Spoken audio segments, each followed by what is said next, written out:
नमस्कार किसान भाइयों, मैं आपका फिर से स्वागत करता हूं आपके अपने YouTube चैनल एग्री प्लेटफॉर्म में। किसान भाइयों, मैं आज आपका परिचय करवाने वाला हूं दिलीप पाटीदार सर से, जो कि वर्तमान में डॉक्टरेट की डिग्री कर रहे हैं और इनने जो अपनी पीजी ने PSMA डिपार्टमेंट से की है, प्लांटेशन एरोमेटिक स्पाइसेस क्रॉप से। सर ने जो पीजी में अपनी जो रिसर्च की थी वो लेमन ग्रास के ऊपर की थी और वर्तमान में अभी चिली के ऊपर रिसर्च कर रहे हैं।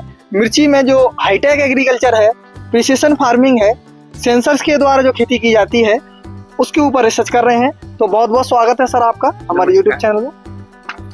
तो सर, मैं सबसे पहले आपकी रिसर्च के बारे में जानना चाहूँगा कि आपने जो अभी वर्तमान में रिसर्च कर रहे हो चिली के ऊपर, उसके क्या उद्देश्य हैं और उसमें किस तरीके से रिसर्च की जाती है, किन बातों को ध्यान में रखा जाता है, तो इसका जो किसान भाई हैं उनको क्या फ़ायदा हो सकता है? अगर देखा जाए तो मेरा वर्क जो है वो प्रिसीजन फार्मिंग पे है, मतलब सेंसर बेस्ड फार्मिंग, जो आज की बहुत एकदम ट्रेंडिंग टेक्नोलॉजी है। उसमें मेरा वर्क ये है कि सेंसर से मेरे को पता लगाना है कि उस मिर्ची के पौधे को किस टाइम पे कितने न्यूट्रिएंट की और कितनी सिंचाई की आवश्यकता हो रही है, जिससे उत्पादन में वृद्धि हो सके। तो आजकल वैसा ही प्रिसिजन फार्मिंग का एक ट्रेंड चल रहा है, तो अपन टेक्नोलॉजी का यूज एग्रीकल्चर में करके किसानों की उत्पादन बढ़ाने के लिए कर रहे हैं कि कम लागत में अपन अधिक उत्पादन कैसे ले सकते हैं। तो जो सामान्य जो किसान हैं जो खेती कर रहे हैं, क्या ये भी इस तकनीकी को अपना सकते हैं? जी, सब कुछ, हर कोई किसान इस तकनीक को अपना सकते हैं। बस उसके लिए थोड़ा सा आपको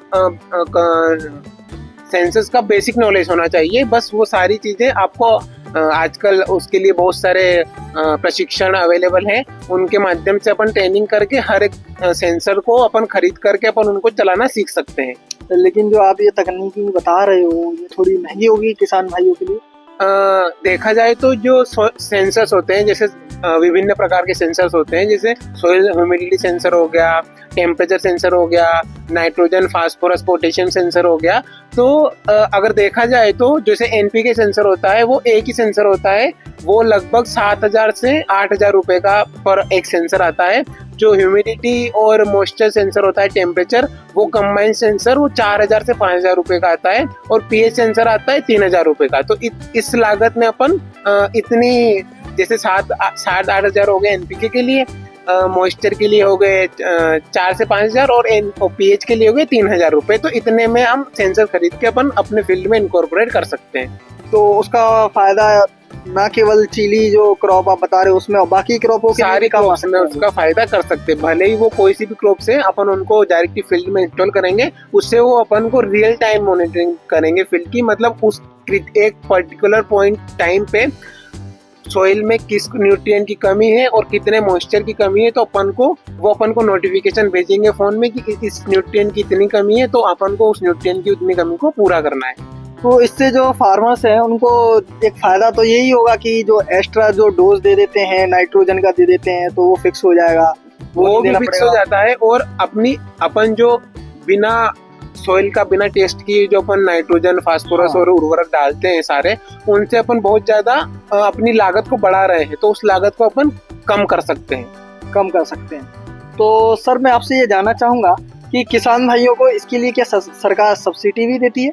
अभी देखा जाए तो प्रिसिजन फार्मिंग के लिए, जैसे कि अपन अगर प्रोटेक्टेड कल्टीवेशन कर रहे हैं तो जैसे नेट शेड हाउस है उनके लिए सब्सिडी दे रही है। तो इसके लिए भी अभी तक ऐसा कोई नहीं आया नहीं है, पर फ्यूचर में इसके लिए आ सकता है कि अगर आप कोई इनोवेटिव टेक्नोलॉजी का यूज करता है तो उसके लिए वो सब्सिडी दे सकते हैं। तो सरकार के द्वारा सब्सिडी दी जा सकती है। अभी यानी कि जो भी किसान भाइयों को इस तकनीकी से संबंधित अपनी जो भी क्रियाएं अपने खेत में करना चाहते हैं तो वो सेल्फ करनी पड़ेगी, खुद से करनी पड़ेगी, ऐसा?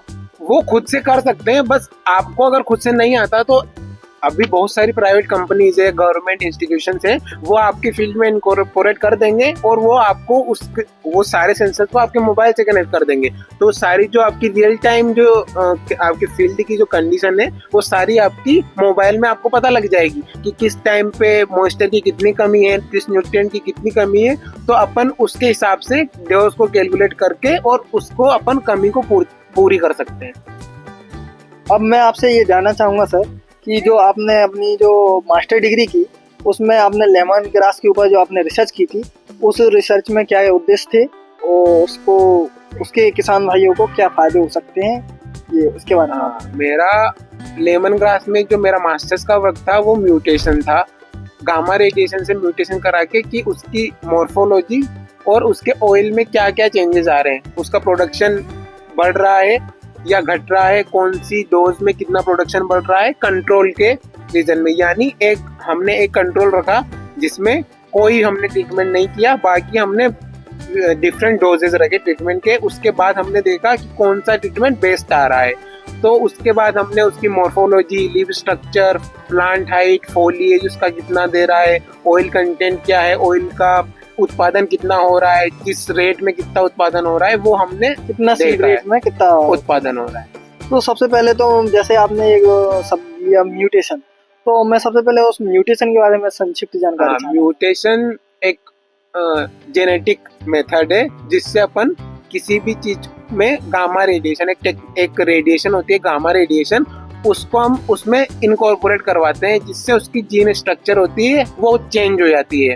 मतलब ये प्रकाश की किरणें होती हैं और हाँ, ये एक लाइट, हाई इंटेंसिटी लाइट की जिसमें अधिक ऊर्जा होती है, उससे डीएनए को ये रप्चर करती है और कुछ जो डीएनए का पोर्शन होता है जीन्स का उसको हटा देती है। तो ये एक तरीके से नई वैरायटी डेवलप करने के लिए एक ब्रीडिंग का एक तकनीक है। मतलब ब्रीडिंग की एक तकनीक है जो कि जो प्रकाश की जो किरणें होती हैं उसके द्वारा उसके जो आंतरिक जो भी क्रियाएं होती है उसमें जेनेटिक स्ट्रक्चर होता है, उसमें आंतरिक क्रियाएं होकर के वो जेनेटिक स्ट्रक्चर जो डीएनए आरएनए होते हैं उसके अंदर वो बदल जाते हैं। तो इसके बदलने से जो उत्पादन में जो फर्क देखने को मिलता है हाँ, उसके आपके ऊपर म्यूटेशन के नेगेटिव के पॉजिटिव के साथ नेगेटिव रिजल्ट भी आ सकते हैं, पर होता है कि अगर अपन 100% म्यूटेशन की इंटेंसिटी देखी जाए तो म्यूटेशन बहुत 0.1% म्यूटेशन दिखाते हैं, पर अगर 0.1% म्यूटेशन भी हो गया तो उससे ऑयल की स्ट्रक्चर, प्लांट की मॉर्फोलॉजी और ऑयल के कंटेंट में बहुत ज्यादा परिवर्तन आ सकता है। अच्छा, तो जो आपने लेमन ग्रास उस समय उगाई थी, आप मालवा रीजन से बिलोंग करते हो, तो मैं ये जानना चाहूंगा क्या मालवा रीजन के किसान लेमन ग्रास की खेती कर सकते हैं? मालवा रीजन के किसान, मालवा रीजन में ब्लैक कॉटन सॉइल पाई जाती है, काली मृदा, जो कि बहुत ही फर्टाइल सॉइल है, बहुत ही उपजाऊ मृदा है और पानी की भी यहाँ पे कोई कमी नहीं है। तो लेमन ग्रास वैसे ही एक ग्रास है जो कि कोई सी भी कंडीशन में उग सकती है, पर मालवा रीजन उसके लिए एक बहुत अच्छी क्लाइमेटिक कंडीशन प्रदान करता है जिससे हम उसको उगा सकते हैं बहुत आसानी से। तो सर मैं सबसे पहले आपसे जानना चाहूँगा कि जो लेमन ग्रास होती है उसके लिए किस तरह की मृदा की ज़रूरत होती है? जैसे कि आपने बताया काली मृदा, तो काली मृदा में तो उगा ही सकते हैं, और क्या उसका पीएच रहना चाहिए और क्या क्लाइमेटिक कंडीशन होनी चाहिए? अगर देखा जाए तो लेमन ग्रास के लिए सबसे अच्छी मृदा जो होती है वो बलुई दोमट मृदा होती है, पर अपन जो काली मृदा है उसमें अपन गोबर की खाद डाल के 10 से 12 टन पर हेक्टेयर उसको भी अपन और अधिक उपजाऊ बना सकते हैं लेमन ग्रास के लिए। वैसे जो अन्य फसलें उनके लिए उपजाऊ है वो, पर लेमन ग्रास के लिए अपन उसको और अधिक उपजाऊ बना सकते हैं FIM 10 से 12 टन पर हेक्टेयर डाल के। तो ग्रीष्मकालीन जो जुताई करते हैं उसके बाद जो अपन प्लोइंग करते हैं ग्रीष्मकालीन उस टाइम पे लेमन और उसको FIM को अपन डाल के इनकॉर्पोरेट कर सकते हैं।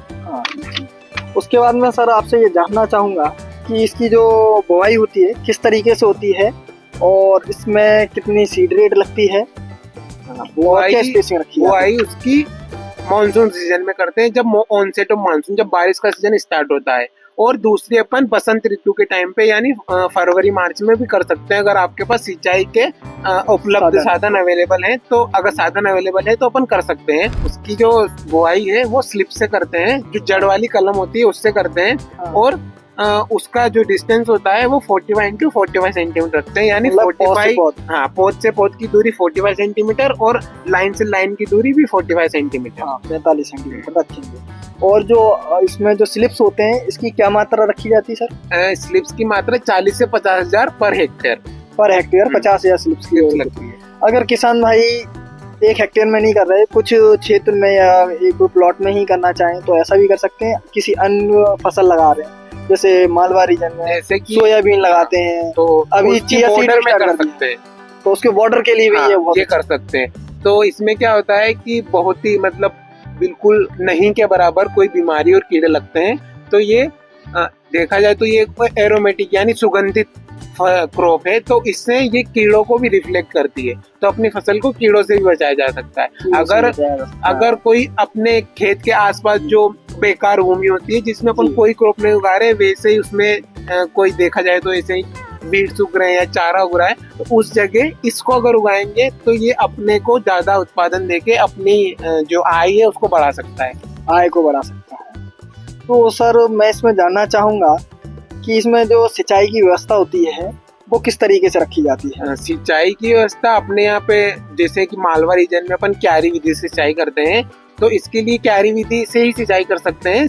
अभी जब बुआई के बाद जो सिंचाई का अंतर होता है, क्योंकि उस टाइम पे प्लांट की स्टार्टिंग स्टेज होती है, तो उसमें ज्यादा ध्यान रखना पड़ता है, तो उसमें अपना जो सिंचाई का अंतराल है वो 7 से 10 दिनों का रखते हैं, और उसके बाद में अपन 15 से 20 दिन में कर सकते हैं। पर देखा जाए तो अगर अपन को फोलिएज, ये एक फोलिएज क्रॉप है, अपन को लीव्स यानी उसकी लीव्स और स्टेम से ज्यादा तेल निकल रहा है, तो अपन को वो बढ़ाना है, तो अपन को जो अंतराल होता है सिंचाई का वो 10 दिन ही रखना चाहिए, 10 से 12 दिन का अंतराल। हाँ, और वैसे भी जैसे मानसून सीजन की आप फसल बता रहे हो, तो बारिश हो जाती है तो पानी देने की जरूरत है। अगर अपन उसको बसंत ऋतु में कर रहे हैं यानी स्प्रिंग सीजन में कर रहे हैं, जब फरवरी मार्च में सोइंग कर रहे हैं, तब उसका जो सिंचाई का अंतराल है वो 10 से 12 दिन अपन को रखना ही चाहिए।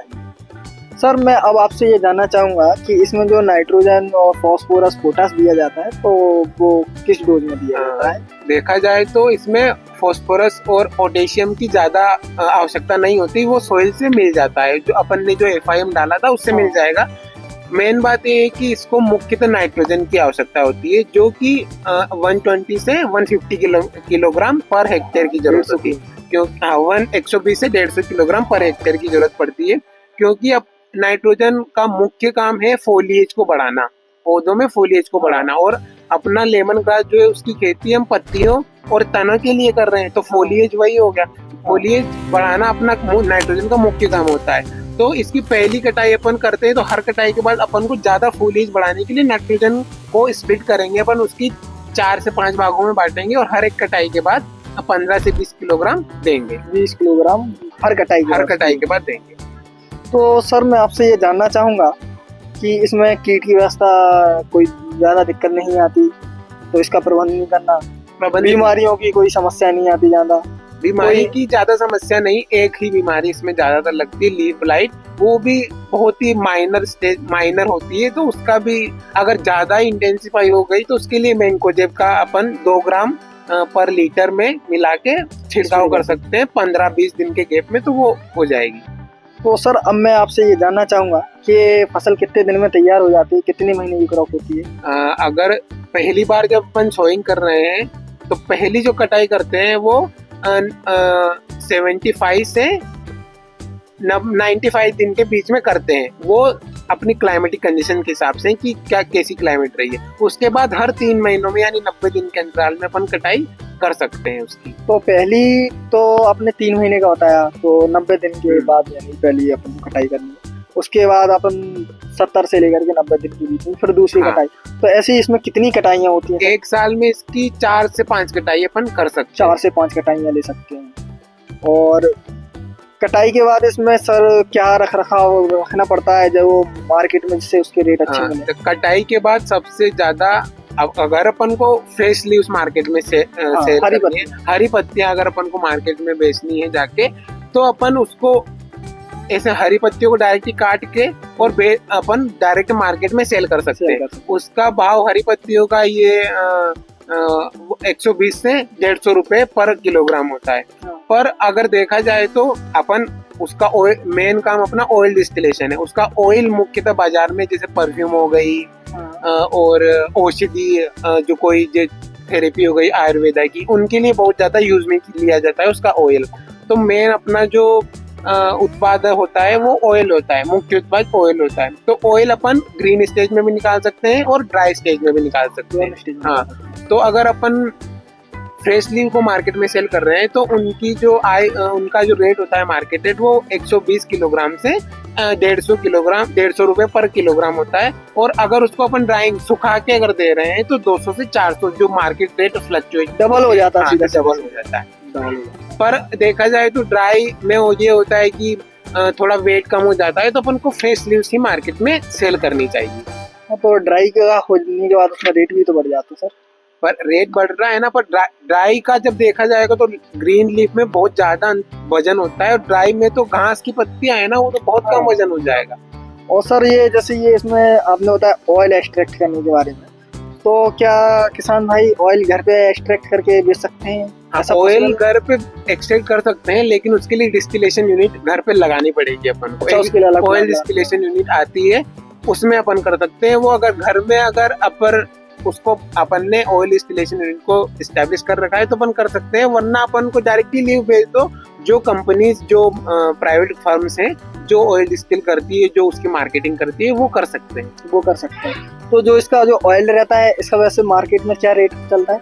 ऑयल का मार्केट में रेट 1000 से 1500 रुपए पर लीटर होता है। 1500 रुपए पर लीटर। तो सर अब मैं आपसे ये जानना चाहूंगा कि अपन ने सारी बात कर ली कि क्या बुआई के समय क्या ध्यान रखना चाहिए, क्या मृदा होनी चाहिए, कितनी कटिंग ले सकते हैं, लेकिन अपन एक मेन चीज इसमें भूल रहे हैं। एक तो इसके जो स्लिप्स होते हैं ये हमको कहाँ से मिल सकते हैं? फार्मर लेकर के आए तो आए कहाँ से? जो स्लिप्स हैं वो नर्सरीज में अवेलेबल हो सकते हैं, क्योंकि आजकल वैसे ही मंदसौर और ये मालवा रीजन जो है ये औषधि और सुगंधित फसलों का हब रहा है, तो इस अपन को नर्सरी से मिल सकते हैं। अगर आपको नहीं मिल रहे हैं तो अपना उद्यानिकी महाविद्यालय मंदसौर है, उसमें लेमन ग्रास की स्लिप्स अवेलेबल हैं, वहां से अपन ले सकते हैं। सर ये केवीके के द्वारा भी मिल सकते हैं? केवीके के द्वारा भी मिल सकते हैं, ये उनकी उपलब्धता पर निर्भर करता है कि वहाँ पे उपलब्ध है केवीके में उपलब्ध है कि नहीं। तो ये थोड़ा किसान भाइयों के लिए मशक्कत का काम हो सकता है स्लिप्स लेकर के आना। ये हो सकता है, पर आजकल तो ऑनलाइन भी बहुत ऑनलाइन सारी चीजें अवेलेबल है ना, तो ऑनलाइन भी अपन ऑर्डर कर सकते हैं। अगर अपन जैसे अक्रॉस द इंडिया की बात करें तो बहुत सारे, जैसे सीमेप हो गया, सीमेप एक इंस्टीट्यूट है जो इसमें मेडिसिनल और एरोमेटिक प्लांट का जो रिसर्च इंस्टीट्यूट है वो लखनऊ में है, उत्तर प्रदेश में। वहां से अपन उनको अपन डायरेक्ट ई कॉल के माध्यम से अपन ऑर्डर देके मंगवा सकते हैं सारी स्लिप्स। तो सर बहुत ही अच्छी जानकारी आपने हमारे किसान भाई को दी, और लेमन ग्रास के बारे में जैसा कि आपने बताया, डिसिशन फार्मिंग के बारे में आपने बताया, तो इससे हम जरूरी ये जानकारी है, कहीं ना कहीं हमारे किसान भाइयों के लिए बहुत काम आएगी। तो बहुत बहुत धन्यवाद किसान।